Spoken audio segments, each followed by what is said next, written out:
හරි. අදත් එහෙනම් මේ අපේ අලුත් වීඩියෝ සීරීස් එකේ දෙවෙනි වීඩියෝ එක මොකද්ද මේ vibe coding.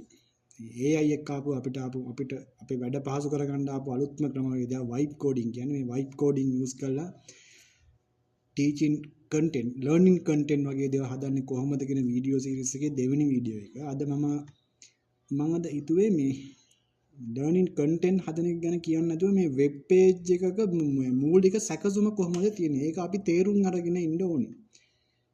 අන්න ඒක ගැන අපි අද කතා කරමු. මේ පේනවද මම දැන් ලෝඩ් කරන් ඉන්නේ මම කලින් වීඩියෝ එකේ හදපු අර content එක.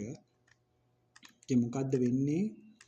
මේ content මේ හැම කොටුවක් ඇතුළෙම තියෙන මෙන්න මේ තියෙන මේ shape එක hide වෙනවා. hide and show. බලන්න button එකත් hide and show කියලා මාරු වෙනවා ඒ විදිහට. හරි දැන් මේ page එකේ මම coding ටික load කරගත්තොත් මේ තියෙන්නේ page එකේ coding ටික. දැන් web page එක coding අපිට මෙතන coding 100% 100%ක්ම දැනගෙන ඉන්න ඕනේ නෑ. හැබැයි ඉතින් අපි දැනගන්න ඕනේ මූලික කරුණු ටිකක් තියෙනවා. ඒ ටික දැනගෙන හිටියොත් අපිට මුගක් ලේසියෙන් මේ මොන හරි දේවල් වෙනස් කරගන්න, අලුතෙන් මේකට modify කරගන්න වැඩේ ඒවා ටික කරගන්න පුළුවන් ලේසියෙන්ම. හරි බලමුකෝ දැන් වෙබ් පේජ් එකේ මොනවද තියෙන content කියලා. ප්‍රධානව content තුනක් තියෙනවා මෙතන. දැන් අපි මෙතන හදන්නේ මේ interactive content එකක්. interactive කියන්නේ ළමයා මොන හරි දෙයක් කරනවා. ඒ කරන දෙයට ළමයාට ප්‍රතිචාරයක් පේජ් එකෙම දෙනවා. ඒ වගේ වැඩක් කරනකොට මෙතනදී දැන් මේ interactive content එකක් තියෙන එකක ප්‍රධානව කොටස් තුනක් තමයි තියෙන්නේ පේජ් එකේ. කොහොමද මේ page එක පටන් ගන්නේ මෙන්න මෙතනින් මේ doc.type.html එක පටන් අරගෙන ඉවර කරනවා මෙන්න මේ html කියන තැන. තමයි page එක. line 367ක් තියෙනවලු.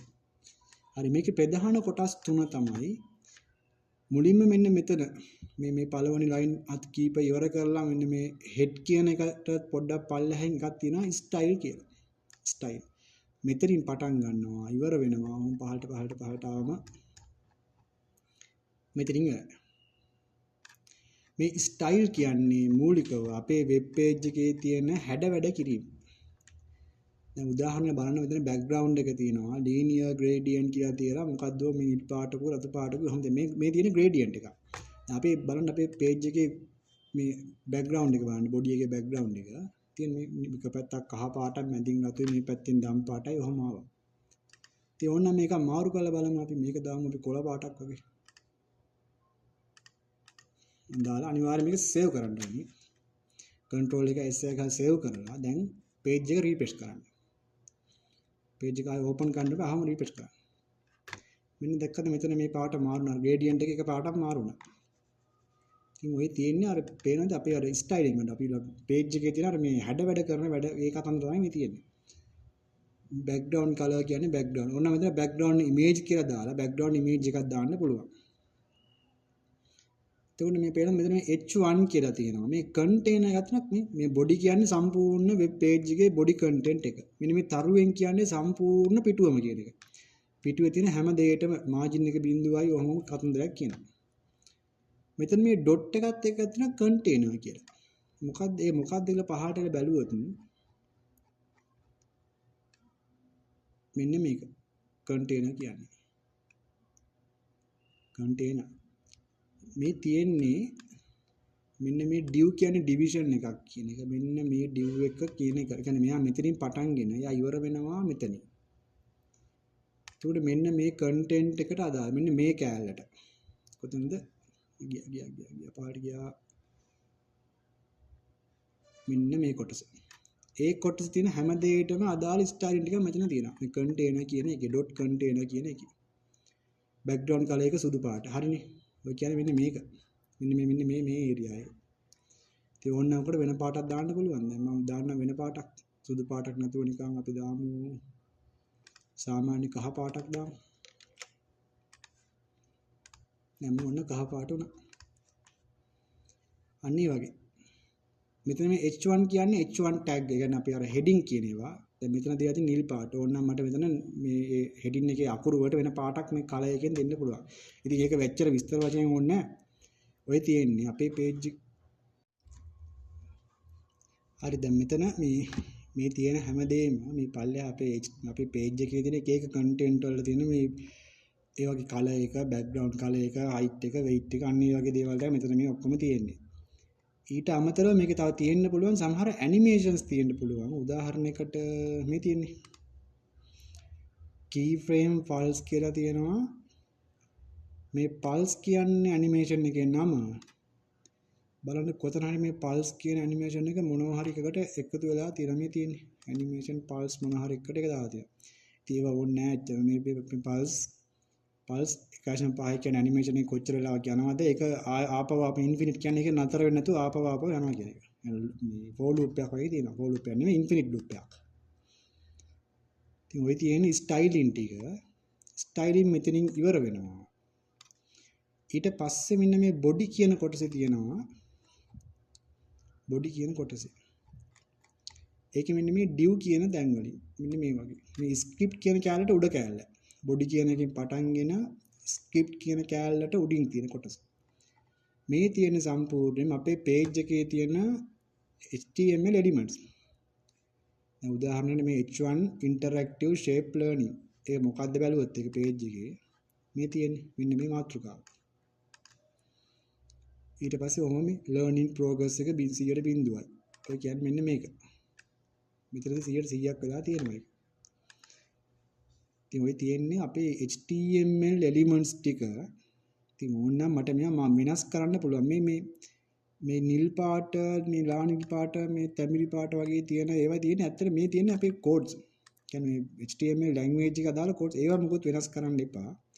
මේ සුදු පාටින් තියෙන මෙන්න මේ හැම දෙයක්ම මේවා නිකන් සාමාන්‍ය අකුරු. යූසර්ට පේන අකුරු මේවා. දැන් උදාහරණ මම මේක මාතෘකාව වෙන මොකක් හරි ගහන්නම්කෝ මේක සිංහලෙන් ගහන්නම්කෝ මොනවා හරි.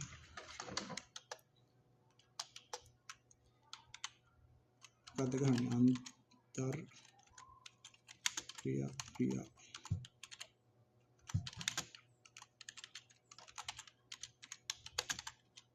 පාඩම මම මේක සේව් කරනවා. බලමු දැන් මොකද්ද page එකේ තියෙන්නේ. page එක මම refresh කරන්නේ ආපහු open කරන්නේ.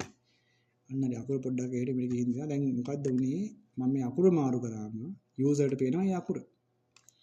ඉතින් අපි අර HTML elements ටික ඔක්කොම තියෙන මෙන්න මේ div කියන කොටසේ. හරි උඩ තිබ්බ styling කියන එක styling ටික. ඒ styling වලට අදාළ වෙන්නේ මෙන්න මේ කොටස. අතන මේක තමයි අපේ page එකේ structure එක. basic structure එක. කියන්නේ හැඩ වැඩ කිරීම මොකුත් නැතුව මූලිකාංග ටික ඔක්කොම තියෙන්නේ මෙන්න මෙතන. ඊට පස්සේ කොටස. මෙන්න මේ script කියන කැලේ මෙතනින් පටන් ගන්නවා. මෙතනින් ඉවර වෙනවා. script. මේ script කියන එකේ තියෙන්නේ අපේ page එකේ තියෙන interactions ටික.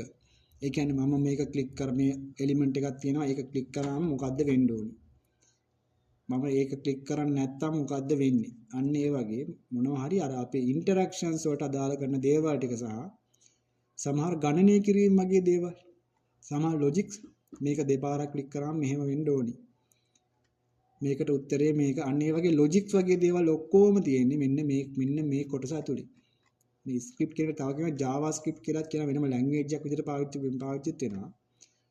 කැමති නම් මේ script කියන කැලලයි styling කියන කැලලයි වෙනම ෆයිල් එකක් විදිහට save කරගෙන ඒක මේකට link කරගන්න පුළුවන්. ඉතින් දැන් මේ වැඩේදී මේක ඒතකොට ෆයිල් 3ක් හැදෙනවනේ. ඒතකොට වැඩේ තවත් අමාරු වෙනවා. ඉතින් එහෙම ඕනිත් නැහැ මේක එක page එක ඇතුළේම මේක දාගත්තා. එහෙම දාගත්තා කියලා ගැටලුවක් එන්නේ නැහැ මොකද. මේ දැන් මෙතන පේනවා ඇති මේක මේ variables හදලා තියෙනවා. ඉතින් ඒවා ඔච්චරම අවශ්‍ය වෙන්නේ නැහැ. මොකද දැන් මේවා අපි හදපු දේවල් නෙමෙයි. මෙයා AI හදලා දීපු දේවල් මට. ඉතින් මේ වගේ වැරද්දක් වෙන්න අවස්ථා ගොඩාක් අඩුයි. ඒත් මොකක් හරි දැන් මේ අපි හදන දේ ප්‍රශ්නයක් ඇවිල්ලා හිතන්නකෝ ඒකේ මොන හරි මේ පාට මාරු කරගන්න අකුරු වල හැඩය පාට අනම්මන ඒ වගේ දෙයක් මාරු කරගන්න ඕනි නම් අපි බලන්න ඕනි මෙන්න මේ ස්ටයිල් කියන කොටස. තව ඔය අපිට හිතපු ගමන් එනවා එරර් එනවා මේ මොන හරි හිතන්නකෝ මේ උඩ යටින් මට බටන් එක තියෙන එක ක්ලික් කරන්න ඕනි. ඒක ළඟම අකුරක් තියෙනවා මට අකුරකුත් තියෙනවා එතන. මම හැබැයි අර බටන් එක ක්ලික් වෙන්නේ නැහැ. අන්න එතකොට හේතුවක් එනවා මේ ඒ බටන් එක අර අකුරට යටින් තියෙන. අපිට ඒක පේන්නේ නැහැ. කියන්නේ බටන් එක තියෙන්නේ අර Z අක්ෂයෙන් යටපැත්තේ. අකුර තියෙනවා ඒකට උඩින්. අන්න ඒ වගේ දේවල් මාරු කරගන්න මෙන්න මේ ස්ටයිලින් වලින්. දැන් ඉස්සරහට එහෙම කරමු මොකක්ද ඒ කරන්න කියලා. ඒවා පොඩි දේවල් ඒ දැනගත්තා නම් ඇති. අපේ ඇති මොනවා හරි එලිමන්ට් එක අපි අදාළ කරන මොනවා හරි බටන් එකක් මොනවා හරි මාතෘකාවක් මොකක් හරි දෙයක් මිස් වෙලා තිබ්බොත් ඒකට ප්‍රධානම හේතුව වෙන්නේ මෙන්න මේ HTML එලිමන්ට්ස් ඇතුලේ මෙන්න මේ බොඩි කියන තැන ඉඳන් ස්ටයිල් කියන කොටස. ඔන්න ඔය ඔතන ඇතුලේ කොහේ හරි මොකක් හරි අපි මිස් වෙලා තියෙනවා. ඊට පස්සේ අපි මොනවා හරි දෙයක් ක්ලික් කරා මොකක් හරි දෙයක් වෙන්න ඕනි අන්න ඔහොම කතන්දරයක් ඔහොම අපි මොකක් හරි එකක් දාන්න දෙනවා අපි ඒ අයිට. හැබැයි ඒක හරියට වැඩ කරන්නේ නැත්නම් හේතුව අවුල තියෙන්නේ මෙන්න මේ ස්ක්‍රිප්ට් කියන කොටස. ඒකට ওই කොටස් තුන ගැන අපි අවබෝධයක් තියාගන්න ඕනේ. කියන්නේ අපි ආපහු මේක කෝඩ් කරන්න යන්නේ නැහැ. අපි ඔය ඇයිට කියන මෙතන මේ කොටස වැරදි මට මේකේ ස්ක්‍රිප්ට් එක විතරක් ආපහු ලියලා දෙන්න කියලා. ඒකට එයා සම්පූර්ණ එක නැතුව ස්ක්‍රිප්ට් විතරක් එයා මට ලියලා දෙනවා. එතකොට ඒවා හරි දැන් මට දාගන්න අපි තේරුම් අරන් ඉන්න ඕනේ. හරි ඉතින් මම හිතනවා මේ වෙබ් පිටුවක බේසික් ස්ට්‍රක්චර් එක ගැන තේරුමක් දැන් අදහසක් එන්න ඇති කියලා. ඉතින් ඉස්සරහට තව දේවල් හදනකොට මේ ගැන අවබෝධයක් ගන්න පුළුවන්. හරි එහෙනම් මම ගිහිල්ලා ඉන්නම්. තවත් මොකක් හරි මාතෘකාවකින් මේ වගේම වැදගත් වෙන මාතෘකාවකින් හම් වෙනකන් හැමෝටම සුබ දවසක්.